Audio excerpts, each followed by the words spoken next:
Welcome to Twin Signals, Metrics at Work, with Elizabeth P. Morgan. Because metrics only matter when everyone agrees on what they mean. In this episode of Twin Signals, Metrics at Work, I speak with Jason Childers, a fractional CRO who works with founders as they transition from founder-led sales to scalable growth. Jason focuses on one of the hardest challenges in early-stage companies, extracting what works from founder intuition and turning it into repeatable, scalable revenue motion.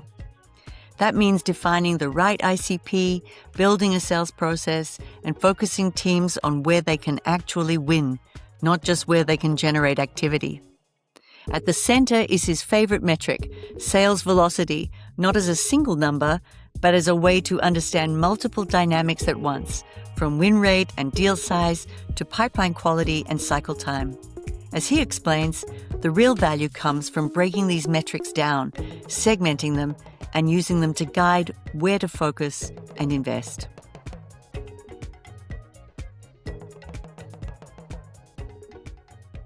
Hi, everyone. Hi, Jason. Thank you so much for joining Metrics at Work today.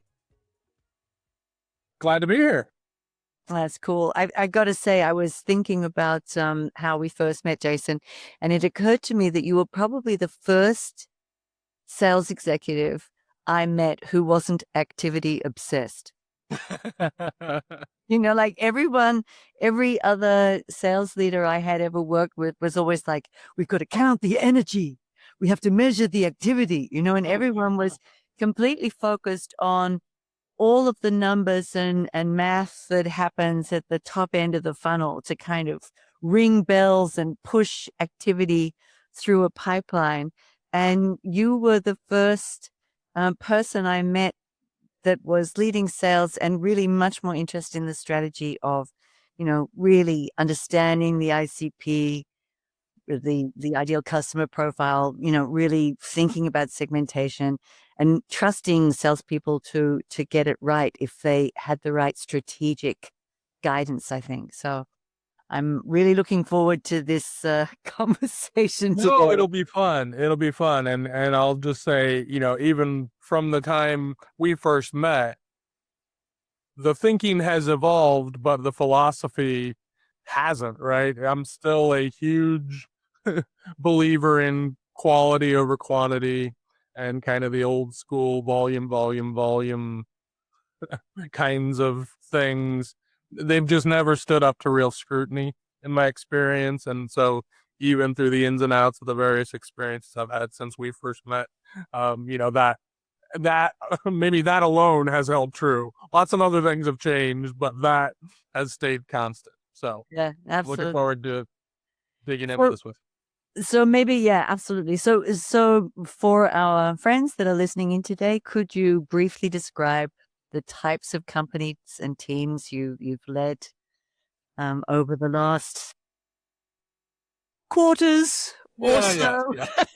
Years, quarters. Yeah, so for the last several years, I've been leading primarily startup or, you know, early stage growth companies that, you know, have had some success, you know, so they're not completely devoid of any revenue or any sort of sales. And so it's not that early, but, you know, just after they've got some revenue, but mostly founder-led types of operations at the beginning, you know, where the founder is in every deal, pre-sale, mid-sale, and post-sale.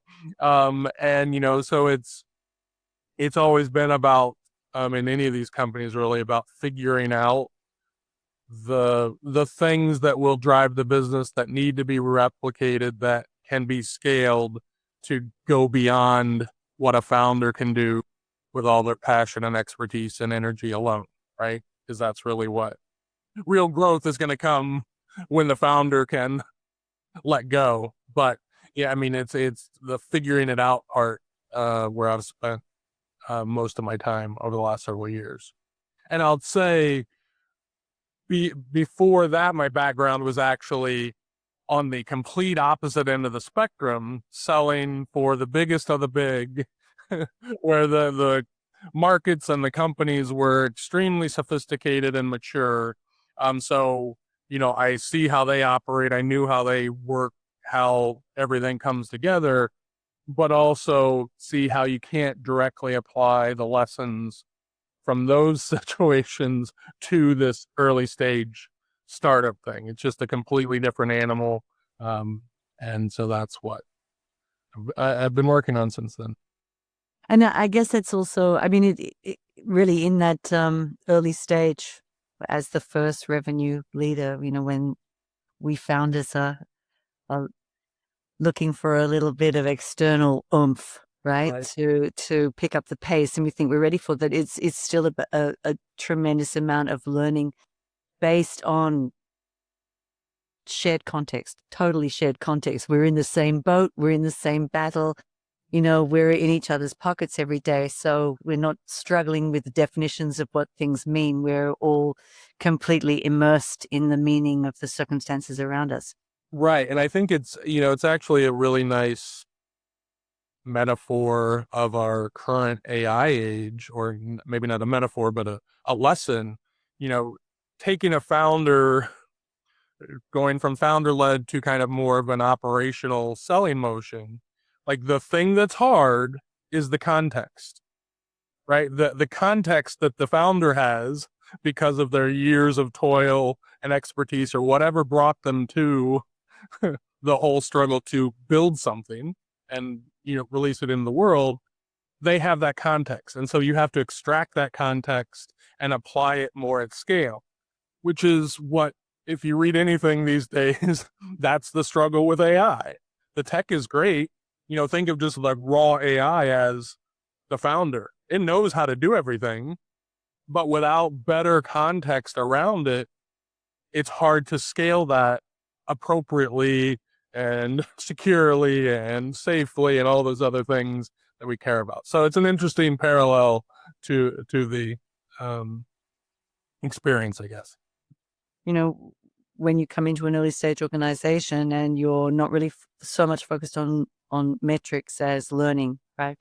You're really, for our audience, you're really learning who the potential ideal customer is. You're learning the shape of this sales cycle. And I guess you're more focused on like deeply understanding win-loss patterns, or what would you say? Right. It's all about kind of extracting, where I've always started is, all right, let's watch. How did we make the sales we've already sold, right? Where did they come from? How did we evolve them? Who was involved? What was the pacing and timing that happened at various points in the cycle? And then try to look at that and say, is that repeatable? Or were all those early customers just the founders' university mates, and he's run out of roommates, so we can't use that as a great example of the source of new leads, so we'll have to find something else. So it's really a study of the foundational stuff, and then how can we peel that back into something repeatable. And like you said, it's who's the ideal customer, where can we win, how can we define the ideal customer in a way that's large enough from a addressable market perspective, so that what we're doing is worthwhile in the end, right? Because you can get super narrow and win, but if it's 3 people, who cares, right?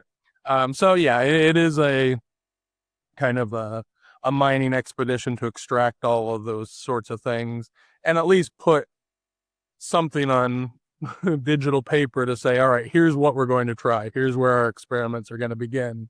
And then it's constant iteration to try and track and trace. And I think that's where the data and the AI we have available now helps accelerate that process in ways that were much harder to do manually. So once we arrive at the point of, once you reach the stage of tracking and tracing, what are the revenue metrics that you personally depend on most? I try to look for how is revenue moving through my process, right? I want to see the trends. I want to see motion in the pipeline from, initial entry to kind of more middle maturation, getting more people involved, optimizing the focus and things like that.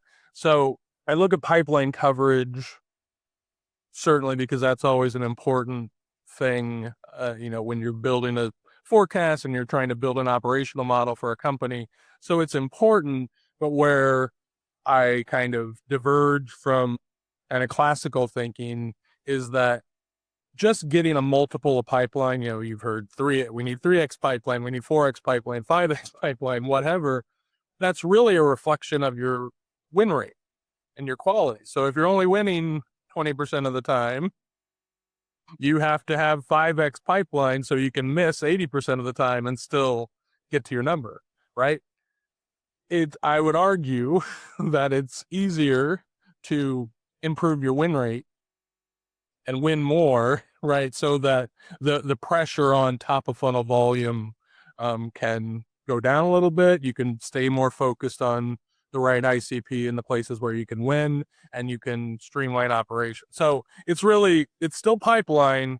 Pipeline coverage is an important thing, but it's the facets of it and kind of the win rate that defines how that works that really moves the needle for me. And that's also, the win rate is also about generating the word of mouth network effect to do the best kind of pipeline development too, right? For sure. Right. Yeah. Right. It's there's no better, no better pipeline generator than a reference. And, and so the more you can win, and then the faster you can build this community of advocates for what you're doing, the healthier you're going to be. And you can see that now, which is something you couldn't always. It was harder to discern that word of mouth in the past. Sure. So let's break down the metric. Okay. Well, we're talking sales velocity, right? So yeah, it's my favorite one. So and it's cheating really. So sales velocity is a metric, but it's made up of the number of opportunities times your win rate times your average deal size, and then you divide it by your sales cycle length. So it's really 4 things that matter all in one beautiful little number. And to me, the raw number isn't as interesting as the component pieces and then the trend that it describes, because like anything that has averages in it, big numbers can sway, big or small numbers can sway an average and give you a inaccurate view of the health of things, right? So, when you look at sales velocity, it's first of all, there is some nuance in there, and so it's important to get on the same page with the rest of your team, about what you're actually measuring.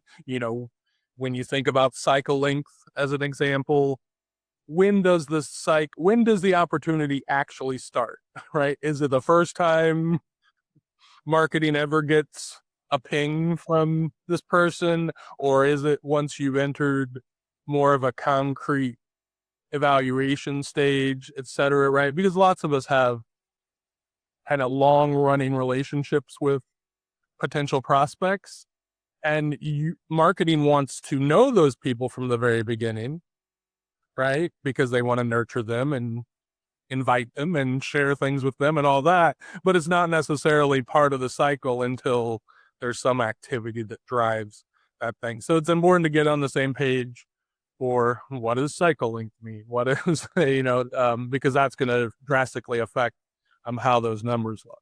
So you start the cycle in market when the person moves in market, or do you start this cycle when the salesperson accepts that it's worth chasing?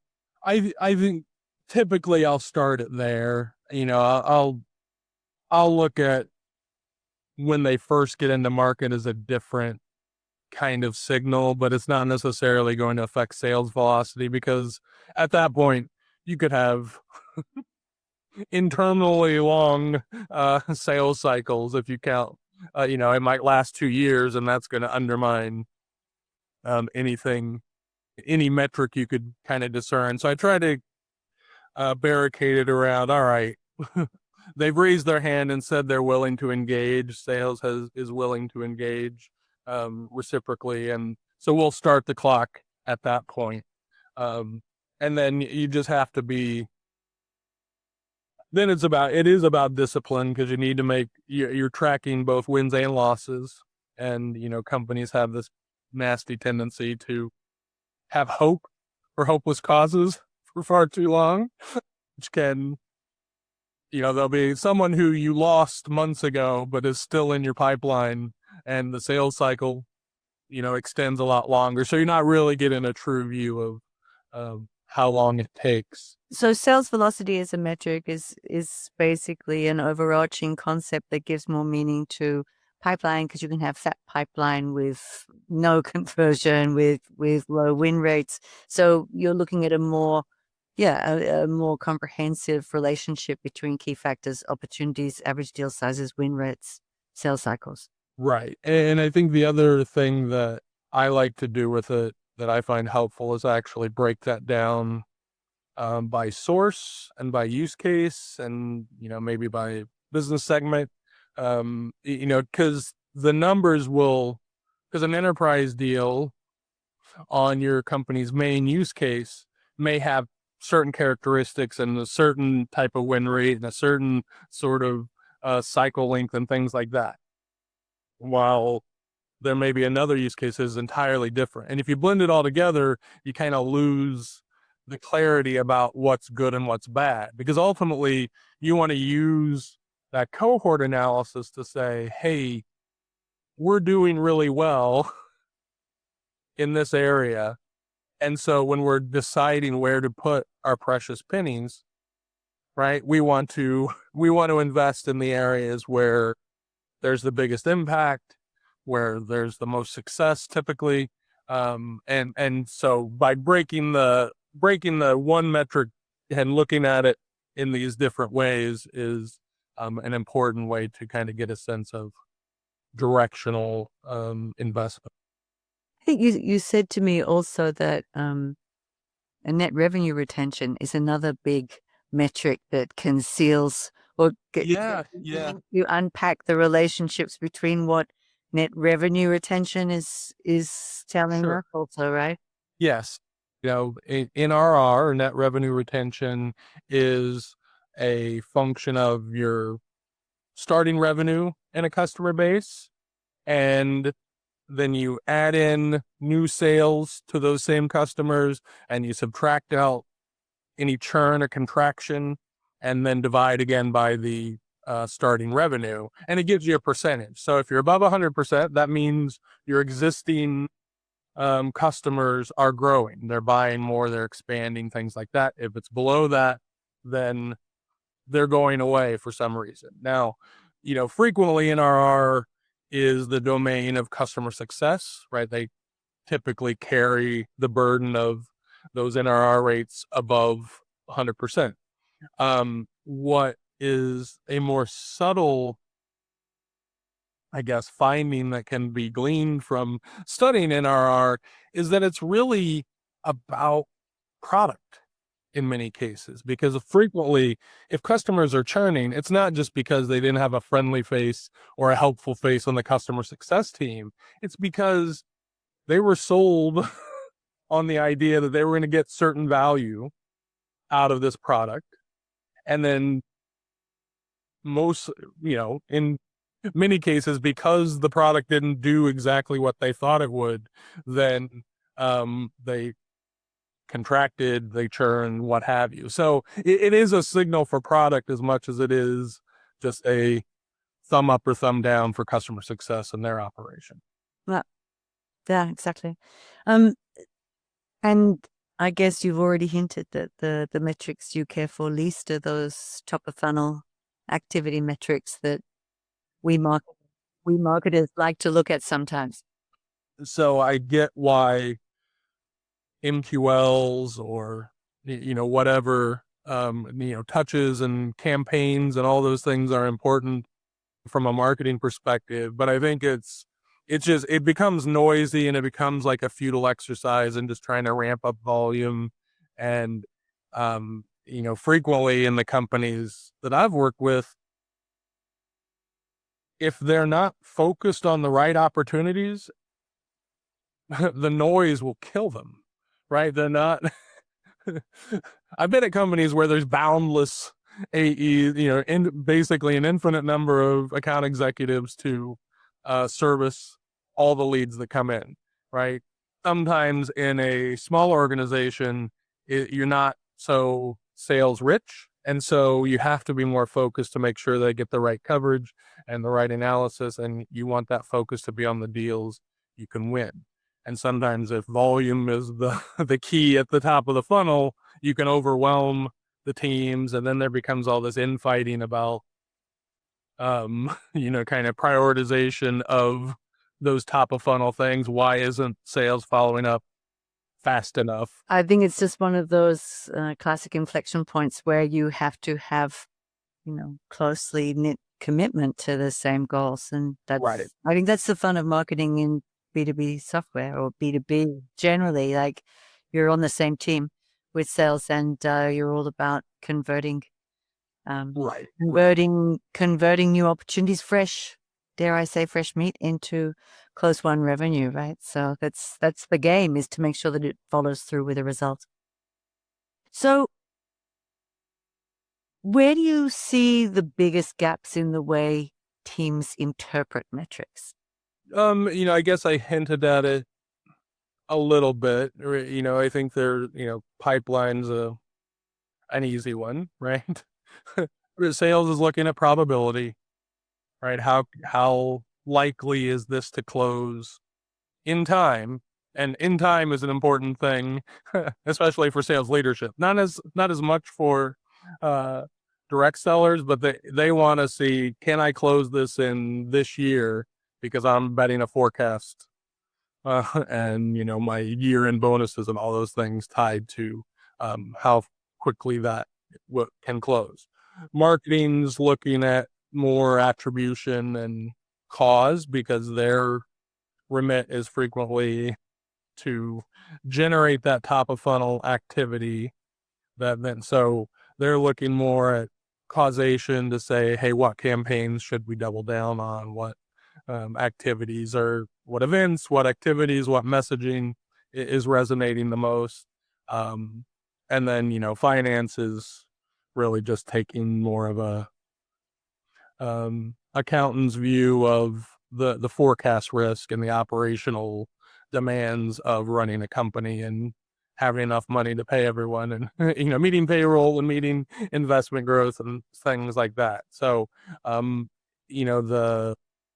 the metrics can all be the same, but there may be a sensitivity that varies across teams.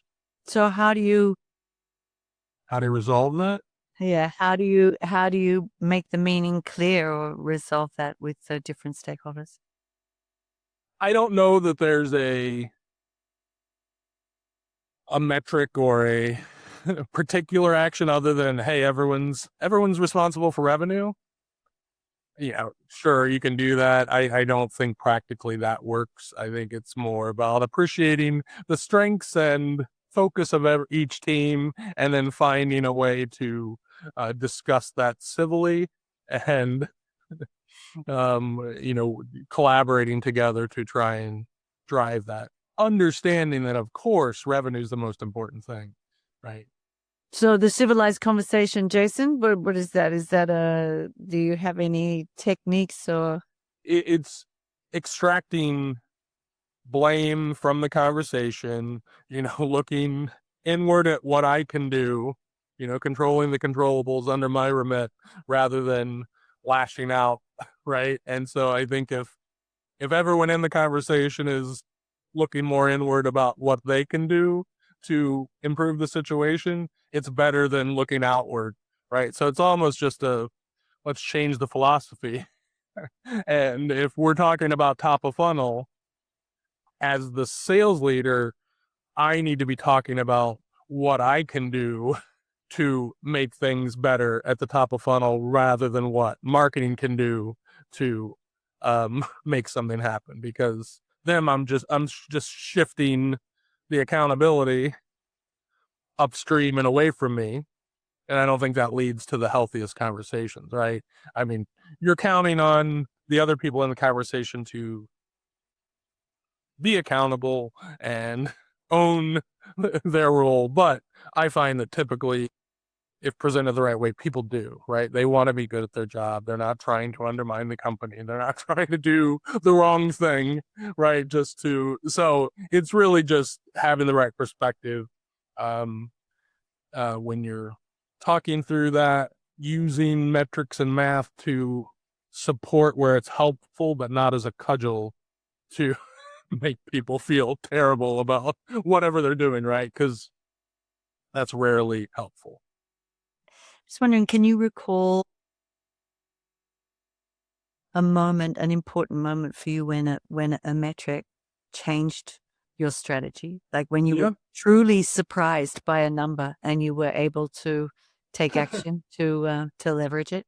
Yeah, so I think the one that leaps to mind, and I've alluded to kind of the mechanics of it, but I was working with a company that was selling fairly high tech, a technical product to data engineering teams, right? And we were working across industries and big banks and healthcare organizations, in kind of CPG types of firms. And we had been running sales velocity kind of metrics broadly for the whole thing. We didn't have a ton of customers, but we had enough of a few different types. We weren't specific to a specific vertical or anything like that. We were kind of just taking it to market, finding people that would talk to us and see how it went. As we started to do that, the sales velocity was looking okay, right? I mean, we were getting some big deals. The win rates were right. We saw a positive trend. But then at some point, I got the bright idea that we should start to break this down by business segment and customer type. So we started looking at the industry verticals and looking at finance and looking at healthcare and looking at CPG firms independently. And we had enough data at the time to make it seemingly statistically relevant to do that. And we saw that there was really positive numbers when we looked at finance and really positive numbers when we looked at healthcare. But the CPG group, when blended together, you couldn't really see the impact. When separated out, you could see that they were much slower, that the deals ultimately didn't close as fast, and our success rate was much lower. And so what that kind of independent analysis led us to do, at least at the time in place of this company, was, hey, we can't be so haphazard and indiscreet in how we're going to market. And, we believe that the focus should be in these two verticals, in finance and healthcare, because we're seeing the right kind of success there. So let's shift our focus away from some of these big company CPG firms and focus them on finance and healthcare, right? And we did that, and the numbers continued to grow.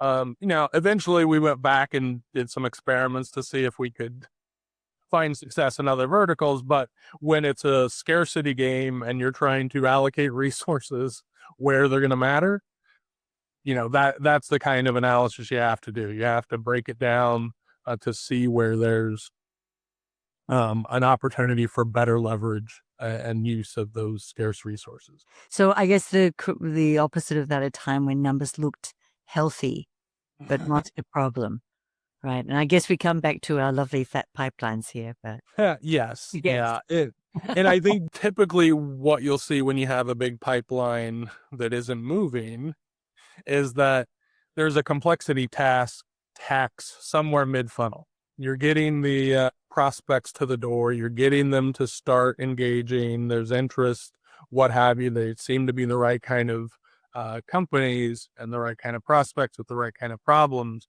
But then somewhere they get stuck mid-funnel. And so your pipeline still looks healthy, but it's not moving anymore, right? They're not going the stage to stage conversion. The age of those opportunities starts to go beyond your norms, if you have them, right? When you start looking at age and stage, for instance, that can tell you a lot about the health of that pipeline. Even though the top line number looks great, we've got 4 times our annual pipeline already in the funnel, which is great. But if it's not moving, or it's not moving at the right pace, then there's a problem somewhere inside. Frequently, what you see when you start to break that down is there's a sales process problem. There's that complexity that you didn't fully appreciate. And sometimes it's on your end, sometimes it's on the buyer's end, right? That you didn't appreciate that, oh, really, there's 12 people that have to sign off on this one thing. And you may find that certain, I think it's what everyone is finding in the post-pandemic world, is that the buying groups are getting larger, a little slower. There's more scrutiny on deals like that. And if you didn't account for that, you're going to have trouble making forecasted numbers without acknowledging that complexity, or trying to find ways around. Yeah. And I mean, I think also when we circle back to this early stage focus, if you do have an innovative offering, you're also often, the customer is also learning how to buy something they haven't bought before. Oh, 100%, right? I mean, it's all the, it kind of goes back to our original conversation about the length of time. When do you start recognizing the cycle?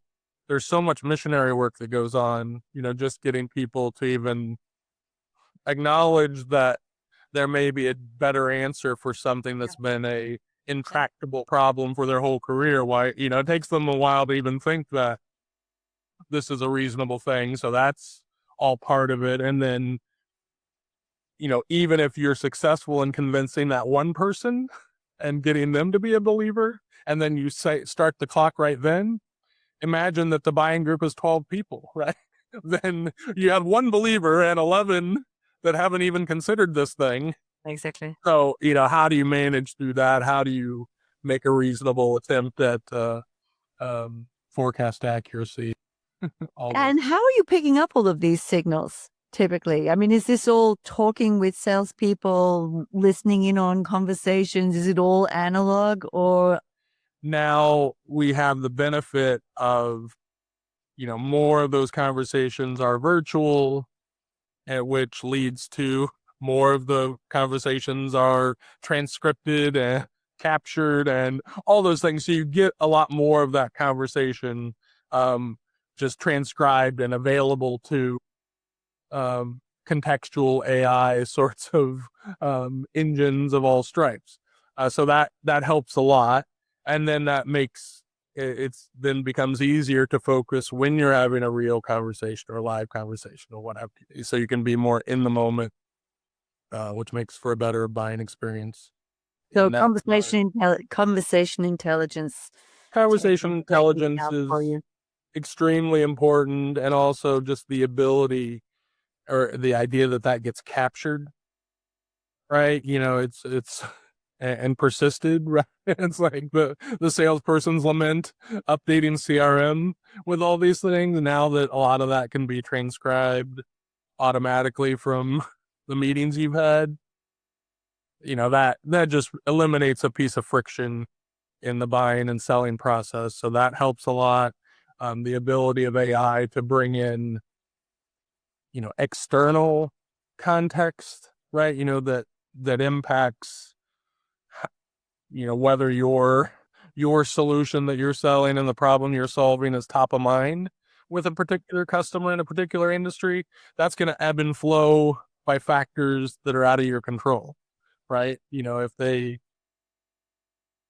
they're in an industry that's being heavily hit by tariffs and things like that, they're going to be buckling down and focusing on the need to have kind of stuff. There'll be no nice to haves. They'll be, So I mean, it depends on your solution and what you're doing, but that external context is critical now, and it can be brought to bear in ways that it couldn't be before, especially if you, as a seller or a sales leader, aren't an expert in that vertical.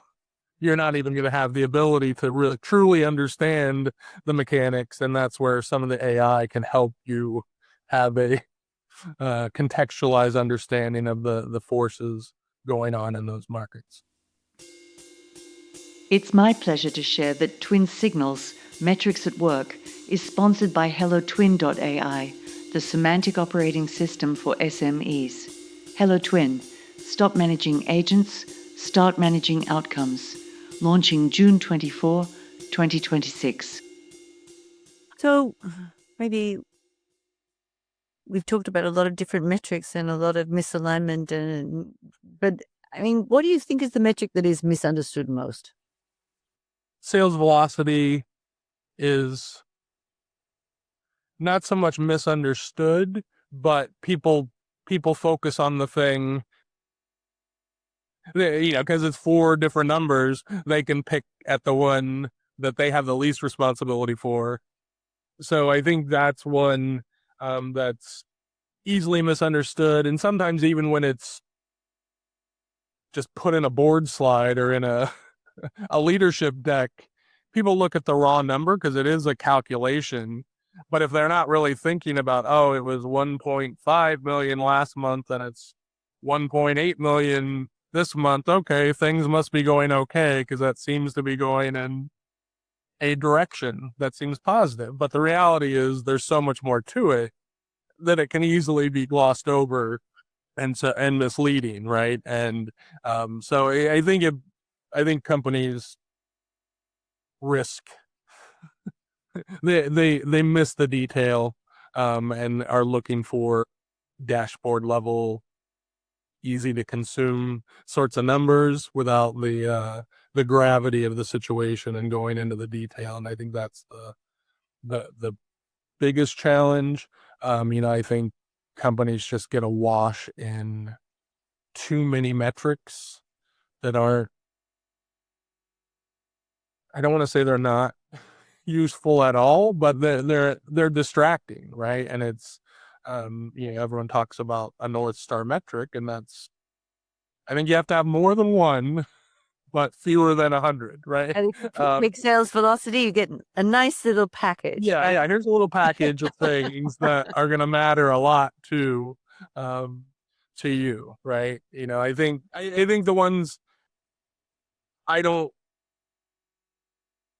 the ones that we haven't talked about, the cost of sales and things like that. There's lots of metrics, right? Or just the whole customer acquisition and all those sorts of things. Those are legitimate things to focus on, but those tend to be downstream, or sales velocity seems to be the leading thing, right? Because if your sales velocity is poor, your win rates are bad, so you have to have a lot of volume to make it up, then that's going to typically drive your costs because you're going to pay more for marketing or you're going to pay more for whatever, right? So they're definitely related, but looking at the raw cost number doesn't necessarily tell you what's wrong with your business, only that something might be. But when we look forward, it's really, for you, it's really metrics in motion, right? So where do you see metrics going? Like what do you expect to be working with in the next 2 years, 3 years with ease, in this environment? There's not going to be any friction or delay to seeing where we are at any moment, right? Because, today there's frequently, there's a board meeting at the end of the month. All right, well, we'll need all that time just to collect the data and put together our pretty charts and produce that information and do some analysis so that we can say something smart about the good or bad in those numbers, right? That's increasingly not the cadence. You don't need to do that, right? The data is being brought together much more rapidly. There's ways to bring the real-time or near real-time context to those metrics. The tooling is still probably complicated underneath the covers, but there's a lot more abstractions that are hiding that complexity from the normal user. And so I think that there's a lot of interesting things being done to make that the reality, so that leaders will be able to act on kind of the live data, the live trends. They'll see it at whatever grain they want to, then it'll be a problem of overreacting to, momentary changes in time, right? It's moving too fast. And if I look at it every minute, right, then I'm going to have a haphazard decision and action cycle. So there'll have to be some newfound discipline when we have all this information at our fingertips. But I think that'll be the kind of the next wave of decision making and how all this comes together. And you framed this as measuring trajectories, right? Mm-hmm. Yeah. How can you maybe just explain that a little bit? It's a lovely concept. You want to see your business, your team, your customers, whatever, moving in positive directions, moving on the appropriate trajectory, not, it's not the flying too close to the sun, too fast, too soon, because that can have bad effects. You don't want to be too close to the surface because there's issues there. So you want to find the optimal trajectory of your business. How's your pipeline growth, right? All these things. So even something simple like sales velocity, the things work in concert, right? And it's not effective to just yank on one lever as hard as you can, right? Because you can create some real problems when you do that. So trajectory in flight or in business is really the culmination of different forces acting together that keep you on that optimal path. And I think what we're seeing is that if you're using the right metrics that are working on data in combination, you can kind of control your trajectory, and you can visualize it, you can see it, you can communicate that trajectory both internally and externally in your environment, and you can keep people on the healthiest path. And you can trust that trajectory. Yes, exactly. Exactly. Okay. So, Jason, metrics in motion. What can I say? Metrics at work, metrics in motion. So we've got to focus on the momentum to shift from the snapshot to the momentum, and to look at the metrics that bring together the natural dynamics that tend to be siloed when you look at old school functional metric mayhem. Right. Exactly. Very well put. Very well put. Yes. So then, thank you very much for joining me and for sharing your strategic insights on this topic, and looking forward to the next quarters of movement on ontologies and context. And no, it's going to be exciting. It's absolutely exciting. Okay, thanks, Jason. Thank you. Thanks for listening to Twin Signals, Metrics at Work. See you next episode.